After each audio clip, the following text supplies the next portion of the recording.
Heroine வெறும் 10 மணி நேரம் தான் பஸ்ல டிராவல் பண்ணிருப்பா. ஆனா அவ இப்ப அவரோட ஹஸ்பண்ட பார்த்தா முடியாத நரைச்சு போயிருக்கு. இவ இப்ப 10 வருஷம் கழிச்சு டைம் டிராவல் பண்ணி வந்திருக்கா. ஆக்சுவலா என்ன இருக்கும்னா, நம்ம ஹீரோயின் ஒரு பஸ்ல போயிட்டு இருப்பா. அப்ப அவளோட ஹஸ்பண்ட் கிட்ட வீட்டுக்கு ஒருத்தர் டின்னர் ரெடி பண்ணுங்க, சேர்ந்து சாப்பிடலாம்னு சொல்லி இருப்பா. அப்பதான் அவளுக்கு ஒரு ஆக்சிடென்ட் ஆகுது. அப்ப அவ இறந்து போறதுக்கு முன்னாடி அவளோட ஹஸ்பண்ட பத்தி மட்டும் தான் யோசிக்கிறா. இப்ப கண்டுபிடிச்சு பார்த்தா 10 வருஷம் கழிச்சு டைம் டிராவல் பண்ணி வந்திருக்கா. இப்ப ஹஸ்பண்ட் கிட்ட போய் ரொம்ப சந்தோஷமா கட்டி பிடிக்கிறா. அவங்கிட்டே நீங்க இன்னொரு கல்யாணம் பண்ணிட்டீங்களான்னு கேக்குறா. ஆனா அவன் எதுவுமே சொல்ல மாட்டேங்கிறான். ஹீரோயினுக்கு பார்த்து எல்லா விஷயமே செய்யறான். அப்ப ஹீரோட போனுக்கு ஒரு கால் வருது. அதுல பார்த்தா சன்னு சேவ் பண்ணி வச்சிருக்காரு. இத பார்த்ததுமே ஹீரோயின் டென்ஷன் ஆகுறாங்க. அந்த நிமிஷமே ஹீரோ வேற ஒரு பொண்ணை கல்யாணம் பண்ணிட்டாங்கன்னு நினைச்சு அவரை பிரேக்கப் பண்றாங்க. ஆக்சுவலா என்ன நடந்திருக்கும்னா, 10 வருஷத்துக்கு முன்னாடியே இறந்துட்டாங்கன்னு சொல்லிருப்பாங்க. அவங்களோட பாடி கிடைக்காதால ஹீரோ எல்லா இடத்துலயும் போய் தேடிட்டு இருப்பாரு.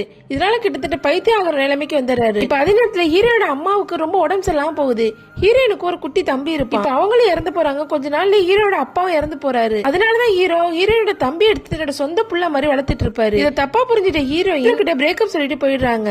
அதுக்கப்புறம் தான் ஹீரோயினுக்கு எல்லா விஷயமே புரிய வருது. ஆக்சுவலா ஹீரோ தனக்கு இன்னும் வயசாகலன்னு நினைச்சிட்டு தான் இருப்பாரு. தன்னோட முகத்தை கூட தன்னோட சின்ன வயசுல இருந்த மாதிரி தான் கற்பனை பண்ணிட்டு இருப்பாரு. இதனால ஹீரோயின் தான் கூட இருக்க மாதிரி நினைச்சுதான் வாழ்ந்திருப்பாரு. ஹீரோயின் உயிரோட வந்துட்டும் மறுபடியும் தன்னை பிரேக்கப் பண்ணிட்டு போனதெல்லாம் அவருக்கு ரொம்ப உடம்பு சரியில்லாம போயிடுது. ஹீரோயின் எப்படியோ எல்லா விஷயத்தையும் கண்டுபிடிச்சு மறுபடியும் ஹீரோ கூட சேர்ந்துடுறாங்க.